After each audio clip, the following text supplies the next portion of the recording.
My brother boasted about his trust fund while I worked 2 jobs, so I let him explain the embezzlement charges to our parents. For 3 years, I'd watched Brendan parade his wealth while I scraped by on minimum wage. He'd show up to family dinners in his Tesla, casually mentioning his latest investment property. Meanwhile, I was pulling doubles at the warehouse and teaching night classes just to make rent. "You should have gone into finance," he'd say, cutting into his $80 steak. Real money's in managing other people's money. Our parents glowed with pride. Their golden boy, the vice president at Harrington Capital. They'd frame his business cards on the mantle next to his MBA from Wharton. When relatives asked about me, Mom would quickly change the subject. What nobody knew was that I'd been taking online forensic accounting courses for 18 months. Started as curiosity. How could Brendan afford that lifestyle on a VP salary? His Instagram showed penthouses that didn't add up, even with our grandfather's trust fund. The breakthrough came when his assistant, Melody, got fired. She reached out through LinkedIn, bitter and ready to talk. "Your brother's not as smart as he thinks," she said over coffee. "Leaves passwords on sticky notes." She slid me a flash drive, made copies before they locked me out. Thought someone should know what he's doing with client portfolios. The documents were damning. Brendan had been siphoning from elderly clients' retirement accounts. Small amounts, $500 here, $1,000 there, spread across dozens of accounts. The total exceeded $1.8 million. He'd hidden it through a shell company in the Caymans, filtering money back through cryptocurrency. I spent 2 months verifying everything, built an airtight case, the kind prosecutors dream about. Part of me wanted to go straight to the FBI, but I thought about Mom's heart condition, Dad's retirement. This would destroy them, so I tried talking to Brendan first. "I know about the Jennings account," I said at his favorite bar, "and the Morrison portfolio, and the 17 others." His martini stopped halfway to his lips. "What do you want? Money? I want you to come clean. Return everything." He leaned back, smugness returning. "You won't do anything. You couldn't hurt Mom and Dad like that." He was right. I couldn't. But I didn't have to. 3 weeks later, at our parents' anniversary dinner, Brendan was bragging about closing a deal when 2 FBI agents walked into the restaurant. "Brendan Coleman, you're under arrest for wire fraud and embezzlement." Mom grabbed my arm. "What's happening? This is a mistake." Brendan's eyes found mine, the realization dawning. "You didn't," he mouthed. I shrugged. Truth was, I hadn't called them. After our conversation, Brendan had gotten sloppy, started moving money too fast, triggering compliance systems. The SEC had been watching for weeks, but he didn't know that. As they let him out, he was screaming about me setting him up.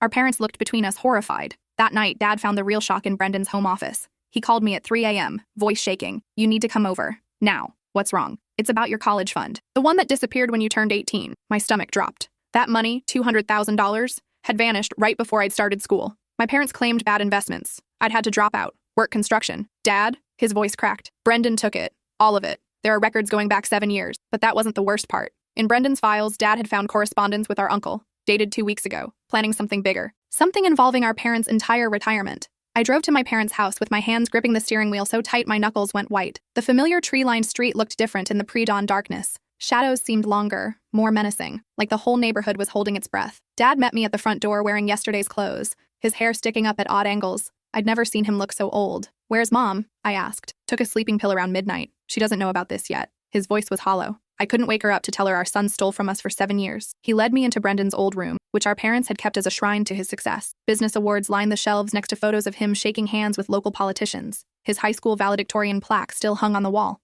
Dad had spread documents across Brendan's desk like he was conducting an autopsy. "Show me," I said. The first document was a bank statement from October 2016, my college fund account, the one that was supposed to pay for 4 years at State University. The balance showed $200,147. The next statement, dated a week later, showed 23. "I remember this," Dad said, pointing at the withdrawal record. "Brendan told us the market crashed, said our financial advisor made a bad call with tech stocks." I picked up another sheet, transfer authorization forms, all signed in Brendan's handwriting, using a power of attorney document our parents had given him when they went on their anniversary cruise. "He cleaned out your college fund while we were in the Caribbean," Dad said. "Used the money as seed capital for his first shell company." The paper trail was meticulous. Brendan had built his entire fortune on my stolen education money. Every investment property, every luxury car, every expensive dinner, all funded with the $200,000 meant for my future. But that was just the beginning. Dad handed me a laptop showing email exchanges between Brendan and our Uncle Raymond. My stomach turned as I read. From B. Coleman, HarringtonEggmail.com, to Ray Coleman, InvestmentsYahoo.com. Date, October 8th, 2023. Subject Phase 2. Ray. The kid's gotten too close. FBI sniffing around the small accounts. Time to accelerate our timeline. How much do you think we can pull from Mom and Dad's retirement before they notice? The 401k is sitting at $847K, and the pension's worth another $340Ks. I've already got them to sign over financial POA by telling them it's estate planning. They trust me completely. We liquidate everything, filter it through the Bermuda accounts, then blame market volatility. By the time they figure it out, we'll be in non-extradition countries. Split 60-40 like we agreed. B. From Ray Coleman, InvestmentsYahoo.com to B. Coleman, HarringtonEggmail.com. Date, October 10th, 2023. Subject, RE, Phase 2. Brendan, already moving on the logistics. My contact in Georgetown can have the Shell Corp established by Friday. The beauty of this setup is your parents will never suspect family. I'm thinking we stage it as a sophisticated Nigerian scam. Make them think they got fooled by email phishing. Elderly people fall for that all the time. Question, what about your brother? Kid's smarter than you gave him credit for. Might want to consider dealing with him before he causes more problems. Ray. I felt the blood drain from my face. Dealing with me? Dad was already scrolling to the next exchange. From B. Coleman, harringtonegmail.com to Ray Coleman Investments, yahoo.com. Date, October 12th, 2023. Subject, Phase 2. Ray, don't worry about my brother. I've got leverage on him. Remember that construction accident from when he was 21? The one where the inspector got paid to look the other way after that building collapse? I have documentation that shows he knew about the faulty foundation but stayed quiet for $5,000. If he tries to expose us, I'll make sure he goes down for criminal negligence. 3 people died in that collapse. He'll keep his mouth shut. Start the transfers Monday. I want to be in Bermuda by Christmas. B. My knees nearly gave out. I had to sit down on Brendan's bed, the same bed where he'd slept peacefully for 18 years while planning to destroy our family. The construction accident. I remembered it vividly. 3 workers killed when a building I'd helped frame collapsed during a storm. The official investigation blamed defective materials, but I'd suspected the foundation work was rushed. The inspector, a guy named Martinez, had seemed nervous during his walkthrough, but I'd never taken money to stay quiet. Never even been approached about it. Brendan was planning to frame me for something I didn't do. Dad, I said carefully, I need you to know, that construction thing Brendan mentioned, I never took any money. I reported my concerns to the foreman, but he said the inspector had already signed off. Dad studied my face. After 30 years, he knew when I was lying. I believe you, he said. But would a jury? That's when it hit me. Brendan hadn't just stolen my college money and planned to rob our parents' retirement. He'd been building a frame job for years, probably planting evidence to make me look like a corrupt construction worker who'd caused deaths for money. I thought about all those times he'd visited me at job sites, making jokes about safety inspections and union oversight. He'd been gathering information, taking photos, documenting my work for future use. Dad handed me another document. This one made my heart stop. It was a life insurance policy. On me, taken out 18 months ago, with Brendan listed as the beneficiary. $2 million. You think... I couldn't finish the sentence. I think your brother's been planning this for a long time, Dad said. And I think when Uncle Raymond mentioned dealing with you, they weren't talking about legal action. I stared at the insurance policy, my hands shaking. The application was in Brendan's handwriting, forged with my signature. He'd used his position at the financial firm to push it through without my knowledge. The medical exam had been scheduled during a routine physical I'd had for work. The examining doctor was listed as someone I'd never heard of, probably another piece of the setup. But here's what really terrified me. The policy had a double indemnity clause. If I died in an accident, the payout doubled to $4 million. And according to the email timestamps, Brendan had been planning to execute this scheme within days of the FBI closing in on his embezzlement. We have to call the police, I said. With what? Dad asked. Everything we found is from Brendan's private emails and files. We obtained them during an illegal search of his house after his arrest. No court would accept this as evidence. He was right. We'd broken into Brendan's house while he was in jail. Any lawyer worth a minimum wage could get this thrown out as inadmissible. But the insurance policy could be explained as estate planning. Rich people take out policies on family members all the time. I felt trapped. Brendan had been 3 steps ahead from the beginning, and even from a jail cell his plan was still in motion. Uncle Raymond was still out there, still capable of executing whatever they'd arranged. My phone buzzed with a text from an unknown number. Your brother says hello. Time to discuss your compliance. Meet me at the old quarry on Route 47 tomorrow at midnight. Come alone or your parents learn about the Martinez inspection. The quarry, where kids used to go cliff diving 20 years ago, before they fenced it off after too many accidents. Perfect place for another accident. I showed Dad the message. We're calling the FBI, he said immediately. And tell them what? That I'm being threatened by someone I can't identify with evidence we can't use legally? I shook my head. They'll think I'm paranoid or trying to deflect from Brendan's crimes. Then what do you suggest? I looked at my father. This man who'd worked 60-hour weeks for 30 years to provide for his family, who'd saved every penny for retirement, who'd trusted his son with power of attorney because he believed in family loyalty. Brendan had betrayed all of us. But he'd also underestimated me. I'm going to that meeting, I said. Absolutely not. Dad, listen. If I don't show up, Uncle Raymond will assume I'm working with law enforcement. He'll disappear,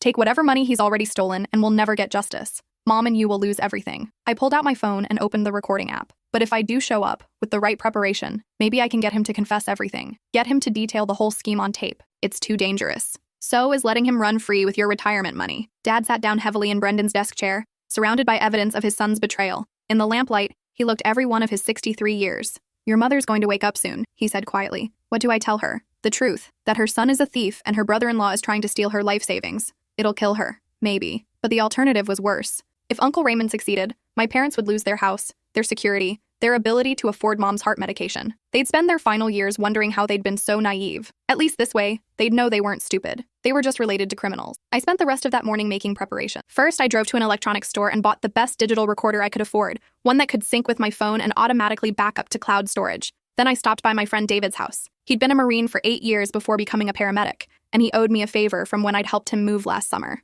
I need backup for something, I told him over coffee in his kitchen. Potentially dangerous. David studied my face. We'd known each other since high school, and he could read me pretty well. What kind of dangerous? I told him everything. Brendan's embezzlement, the framing attempt, the insurance policy, the quarry meeting. David listened without interrupting, occasionally asking clarifying questions. When I finished, he was quiet for a long moment. This Uncle Raymond, he said finally. What do you know about him? He's my dad's younger brother. Always been kind of shady, moved around a lot, had different jobs that never seemed to last. Dad bailed him out financially a few times over the years. Criminal background? Nothing I know of, but that doesn't mean much. David nodded. Here's what we're going to do. You'll wear a wire. A good one. Not some amateur setup that'll get you killed. I've got contacts who can help with that. David, I can't ask you to. You're not asking. I'm telling. His voice had taken on the tone I remembered from when he'd talked about his military service. What your brother did to your family, that's unacceptable. And what your uncle's planning, that's conspiracy to commit murder. He pulled out his phone and made a call. Tommy, it's David. I need a favor. Professional-grade surveillance equipment. Tonight? Yeah, it's important.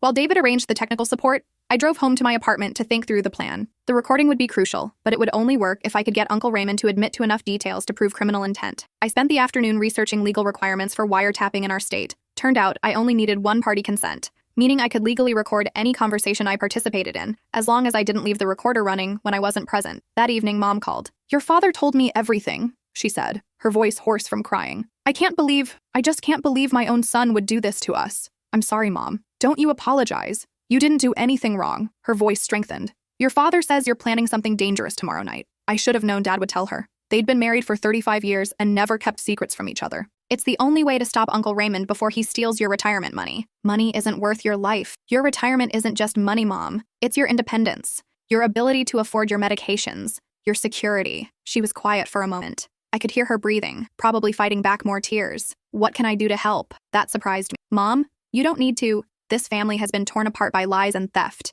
If there's a way to put it back together, I want to help. Her determination reminded me why I'd always admired my mother. She'd raised 2 sons while working part-time as a school secretary. She'd managed the family finances, organized our schedules, and somehow made every holiday feel magical, despite our limited budget. She deserved better than to spend her final years poverty-stricken because her son and brother-in-law were criminals. Actually, I said, there is something you could do. The next evening, David picked me up at 10:30 p.m. He'd brought equipment that looked like something from a spy movie, a recording device the size of a shirt button, wireless earpiece, and a GPS tracker that would help him find me if things went wrong. The recorder has a 6-hour battery life, he explained while taping it under my shirt. It'll automatically start recording when it detects conversation. But here's the important part. If you say the phrase, call it off, I'll know you're in immediate danger, and I'll call 911. Where will you be? About a quarter mile away. Close enough to get to you quickly, but far enough that I won't be spotted. He handed me the earpiece. This works both ways.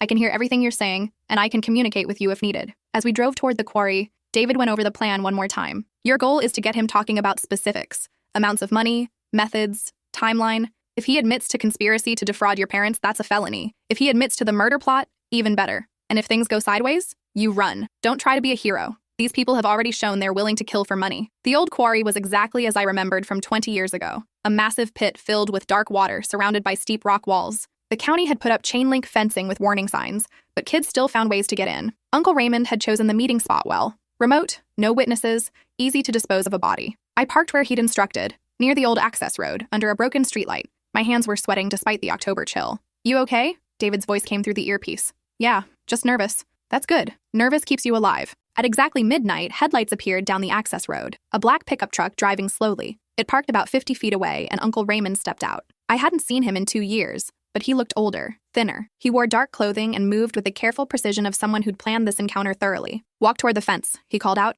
Keep your hands where I can see them. I followed his instructions, my heart pounding so hard I was sure he could hear it. The recording device under my shirt felt like it weighed 100 pounds. That's close enough, he said when I was about 10 feet away. We stood there studying each other. Raymond had always looked like a smaller, meaner version of my father. Same jaw, same eyes, but where Dad had kindness, Raymond had calculation. Your brother sends his regards from county lockup, Raymond said. I bet he does. He also sends a message. Drop your investigation, stop talking to reporters, and let this whole thing fade away quietly. Or what? Raymond smiled. It wasn't pleasant. Or you'll have an unfortunate accident. Construction work is dangerous after all. So many ways for a man to get hurt on a job site. Perfect. He was already making threats. The recorder should be picking up everything. Like the Martinez inspection? I asked. His smile widened. Exactly like the Martinez inspection. Except this time, there won't be any questions about your involvement. Because I'll be dead. Because you'll have clearly committed suicide out of guilt for taking bribes that led to those workers' deaths. Raymond pulled out a manila folder. Your suicide note's already written. Very touching stuff about how you've been carrying this burden for years. He handed me the folder.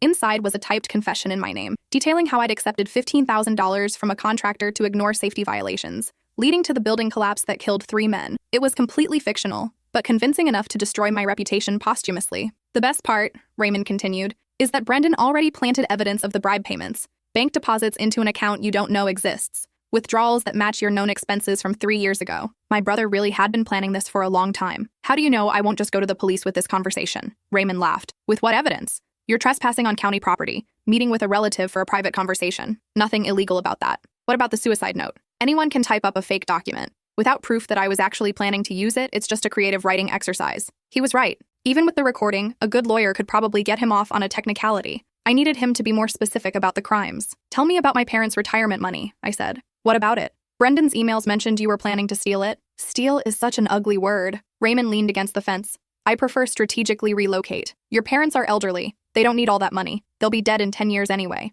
Better to put it to use for people with longer lifespans. People like you and Brendan, people with vision. Your brother built $1 million business from nothing. That takes intelligence and ambition, qualities that should be rewarded. The casual way he talked about stealing my parents' life savings made my stomach turn, but I needed more specifics. How much are we talking about? Total retirement assets? About $1.2 million, plus the equity in their house, which should net another $300K when we force the sale. Force the sale? Hard to keep up mortgage payments when your retirement accounts mysteriously disappear. Raymond checked his watch. We've already initiated the first transfers. By Monday morning, your parents will wake up to discover they've been victims of an elaborate online scam. My phone buzzed. A text message. First transfer complete. $200K moved to Bermuda account. B. Raymond had been texting with Brendan during our conversation. My brother was coordinating the theft from his jail cell. You're stealing their money right now? I asked. As we speak, the beauty of electronic banking. No need to wait for business hours. Raymond pulled out his own phone, showed me a banking app. Want to watch your parents become destitute in real time? The screen showed account balances dropping as transfers processed. Dad's 401K was already down by $200,000. Stop this, I said. Can't stop what's already in motion. By tomorrow morning, the money will be distributed across 12 shell companies in 3 countries. Even if the FBI traced the transactions, it would take years to recover any significant amount. I felt sick watching my parents' security disappear digit by digit. Why? I asked. They never did anything to hurt you. They enabled your brother, Raymond said matter-of-factly. Gave him power of attorney, trusted him with their financial information. They made this possible through their own naivety. They trusted family. Exactly. And trust makes people vulnerable. He put his phone away. Speaking of which, I need to know you understand your situation clearly. Which is? You have 3 choices. Option 1, walk away, keep your mouth shut, and live your life knowing your parents got scammed by professionals. Option 2, try to fight this and discover that you're wanted for questioning in connection with the Martinez construction deaths. What's option 3? Raymond's expression turned cold. There is no option 3. You accidentally fall off this cliff tonight, and tomorrow morning your suicide note turns up in your apartment. The threat was clear enough that even a jury would understand his intent, but I needed him to be more explicit about the murder plot. You'd kill me to protect a theft? I'd eliminate a threat to my financial security, yes. 3 men already died because of your negligence at that construction site. What's one more? I wasn't negligent. I never took any bribes. Doesn't matter what really happened. Matters what can be proven in court. Raymond started walking toward me. And Brendan's been very thorough in building that case against you. Through my earpiece, I heard David's voice. He's moving closer. Be ready to run if I say so. The insurance policy, I said, backing up slightly. $2 million if I die accidentally. $4 million with the double indemnity clause. Raymond corrected. Split between Brendan and your parents, of course. At least they'll have something left after their retirement disappears. Of course, Brendan would find a way to steal his share from them too. Probably, but that's not my concern. Raymond was now close enough that I could smell his cologne. The same cheap stuff he'd worn to family gatherings for years. Amazing how normal someone could seem while plotting murder. One more question, I said. How do you live with yourself? He shrugged. Easy. I don't think about it. Money is just numbers moving between accounts. Whether those numbers belong to your parents or to me doesn't change anything fundamental about the universe. And killing me? Necessary business expense. Through the earpiece, he's reaching into his jacket. Run. Now. I turned and sprinted toward my car, but Raymond was faster than I'd expected. He tackled me from behind, and we both went down hard on the gravel. Should have taken option 1, he grunted, pinning me down. I felt something cold press against the back of my neck. A gun. This isn't how I plan to do this, Raymond said, breathing heavily. Bullet wound doesn't look like an accident, but you forced my hand. David, I shouted. David? Raymond looked around. Who's David? Before I could answer, headlights flooded the quarry access road. David's truck came roaring down the hill at full speed, followed by 2 police cruisers with sirens wailing. Raymond jumped up, started running toward his truck, but more police cars were coming from the other direction, blocking the access road. How did you? Raymond spun around, looking for an escape route. Insurance, I said, getting to my feet. Turns out my mom called the FBI yesterday, told them her brother-in-law was threatening to kill her son over money stolen from their retirement accounts. The police had Raymond surrounded within minutes. They found the gun, the fake suicide note, and his phone with evidence of the ongoing theft from my parents' accounts. Better yet, the recording device had captured everything. His threats, his confession about the embezzlement scheme, his admission that he'd been willing to commit murder to protect the theft. As they loaded Raymond into a police car, he looked at me with pure hatred. "This isn't over," he said. "Brendan still has connections. People who owe him favors." "Maybe," I replied, "but they won't owe him anything when they find out he's been stealing from clients for years." The FBI agent in charge, a woman named Detective Patricia Wells, approached me as the police cars drove away. "We've been monitoring electronic transfers from your parents' accounts since your mother called yesterday," she said. "We let the first transaction go through to establish criminal intent, but we've frozen everything else." "How much did they get?" "About $200,000, but we can probably recover most of that once we trace the shell companies." It was better than I'd hoped.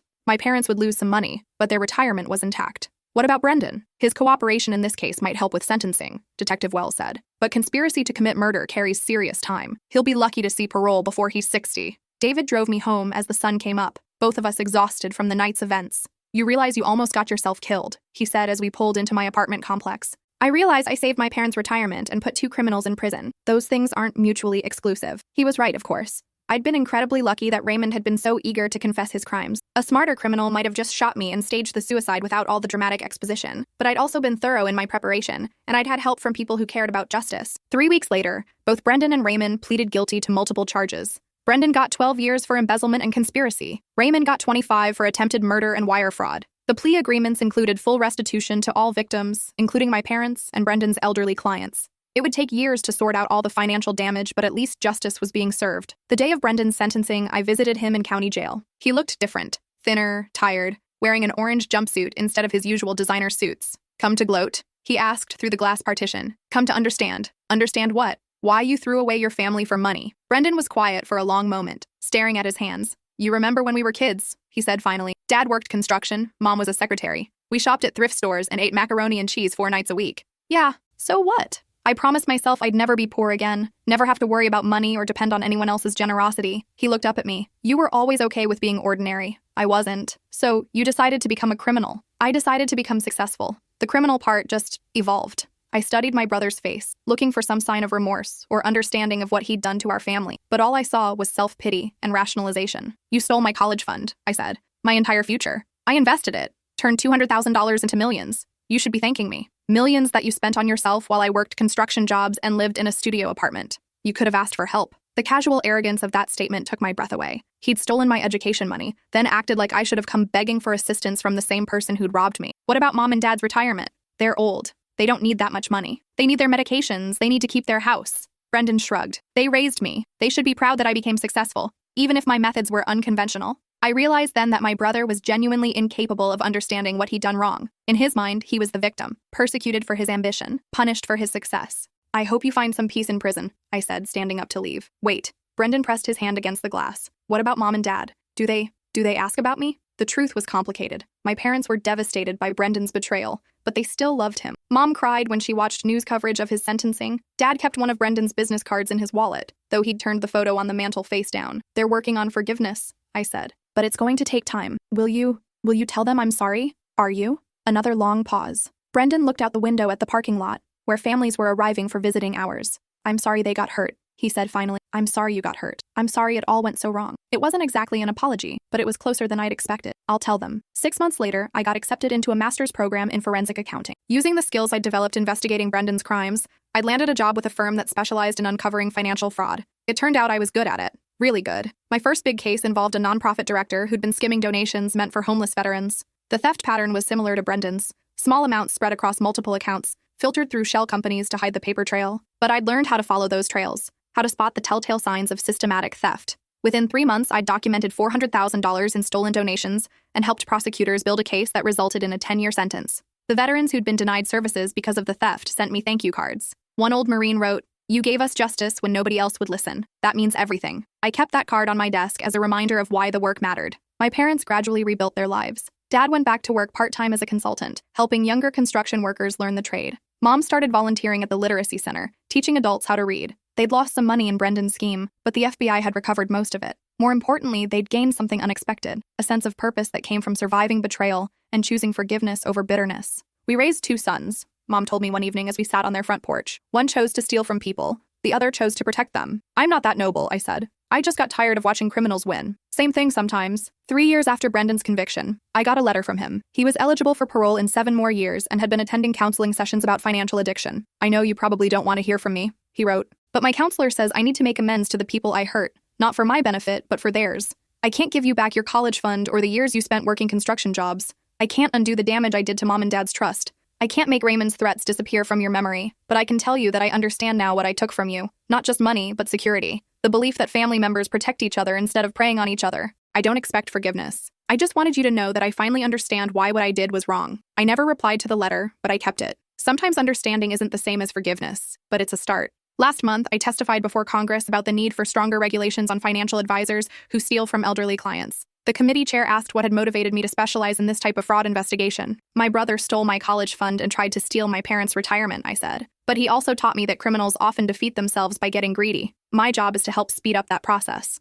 After the hearing, a reporter asked if I'd ever forgiven my brother. I thought about it for a moment. I've forgiven the damage he did to me, I said finally, but I'll never forgive what he tried to do to my parents. Some things cross a line that can't be uncrossed. What line is that? When you're willing to steal someone's security in their final years, or when you're willing to have family members killed to cover up theft? That's not just criminal behavior. That's evil. The reporter scribbled notes, then asked one more question. Do you think your brother is capable of real change? I looked out the window of the Capitol building, watching tourists take pictures of the monuments dedicated to people who'd chosen public service over personal gain. I think people can change their behavior, I said, but I'm not sure they can change their fundamental character. Brendan will always be someone who sees other people as resources to be exploited. Prison might teach him to control those impulses, but it won't eliminate them. So you don't believe in redemption? I believe in consequences. Redemption is between Brendan and whatever higher power he believes in. My job is making sure he faces the earthly consequences of his choices. That evening, I called my parents to tell them about the congressional testimony. We saw it on C-SPAN, Dad said. Your mother cried when you talked about protecting elderly people from financial fraud. Good tears or sad tears? Proud tears. She's proud that our son is using his experience to help other families avoid what we went through.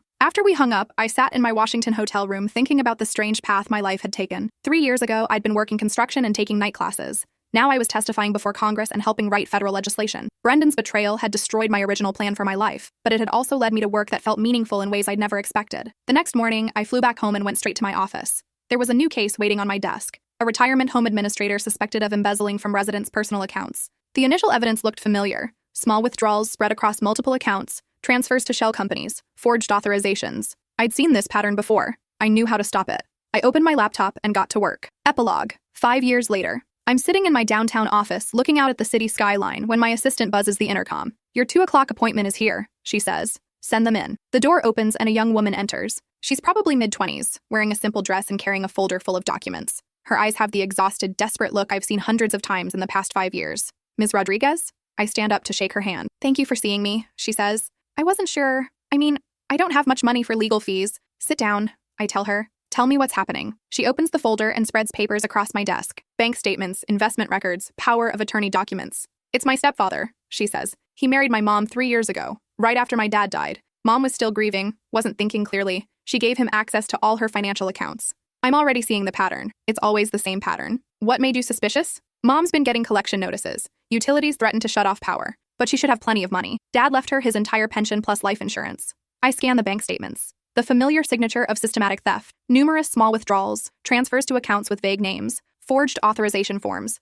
How much is missing? About $400,000, her entire inheritance from my father. Another grieving widow, another predatory family member, another life savings stolen by someone who claimed to love her. Where's your stepfather now? Gone. Moved out 2 weeks ago when Mom started asking questions. Left a note saying he'd been called away on business, but his phone's disconnected. I pull out a legal pad and start taking notes. This case will probably take 6 months to fully investigate. Another year to prosecute. The stepfather will likely never return the money, but at least we can prevent him from doing this to other women. What's your mother's name? I ask. Elena Rodriguez. She's 68, worked as a school teacher for 30 years. This money was supposed to last her entire retirement. Another Elena, another school teacher, another retirement destroyed by family betrayal. I've handled 847 cases like this in the past 5 years. The details change, but the story stays the same. Someone vulnerable gets targeted by someone they trust, and by the time they realize what's happening, their security is gone. Here's what we're going to do, I tell Ms. Rodriguez. I explain the investigation process, the probable timeline, the likelihood of recovery. It's not a conversation that fills anyone with hope, but it's honest. One more question, I say as she's gathering her papers.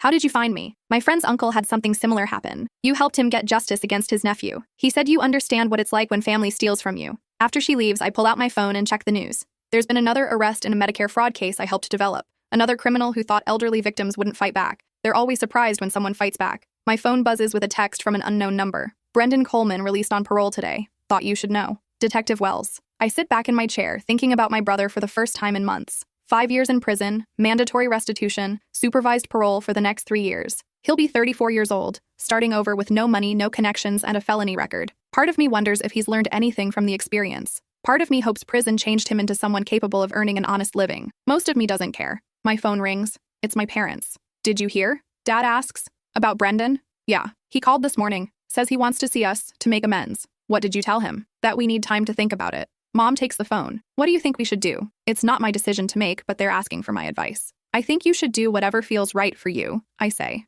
But remember that making amends isn't the same as earning trust. And trust isn't something he's entitled to just because he served his time. We know, Mom says. We've learned a lot about trust in the past 5 years. After we hang up, I return to the case files on my desk. Tomorrow, I'll start investigating Ms. Rodriguez's stepfather. Next week, I'll testify in the Medicare fraud trial. Next month, I'll speak at a conference about protecting elderly people from financial abuse. The work continues. Some days, I think about the college career I might have had, the different life I could have lived if Brendan hadn't stolen my education fund. I might have become an engineer or a teacher, had a normal career, a normal family, a normal set of problems. But most days, I'm grateful for the path I ended up on. I've helped recover over $12 million in stolen funds. I've put 73 financial predators in prison. I've helped write legislation that's made it harder for criminals to target vulnerable people. Brendan thought he was destroying my future when he stole from me. Instead, he led me to work that matters more than anything I could have imagined. At 6 o'clock, I lock up the office and drive home to my small house in a quiet neighborhood. As I pull into my driveway, I notice a car parked across the street. Someone sitting in the driver's seat watching my house. I recognize the silhouette immediately. Thinner than he used to be, wearing cheaper clothes, but unmistakably, my brother. We look at each other through our car windows for a long moment. Then Brendan starts his engine and drives away. I don't expect he'll try to contact me directly. He's too smart for that, and probably too ashamed. But I make a mental note to be extra careful over the next few weeks. Check my locks, vary my routines, stay alert. Old habits from someone who's learned that family can be the most dangerous enemy of all. Inside my house, I pour a glass of wine and sit on my porch, watching the sun set over the city. My phone buzzes with emails from potential clients, legal updates, invitations to speak at conferences. The work never stops because the criminals never stop, but neither do the people fighting back. I raise my glass in a silent toast to all the Elenas and Ms. Rodriguez's and elderly veterans who trusted the wrong people with their life savings. To all the families torn apart by greed and betrayal. To all the victims who found the courage to seek justice instead of quietly accepting theft. Tomorrow, I'll get back to the work of making criminals face consequences for their choices. Tonight, I'll rest in the knowledge that my brother's betrayal led me to exactly where I'm supposed to be. Some endings aren't about forgiveness or redemption. Some endings are about justice. And sometimes, justice is enough.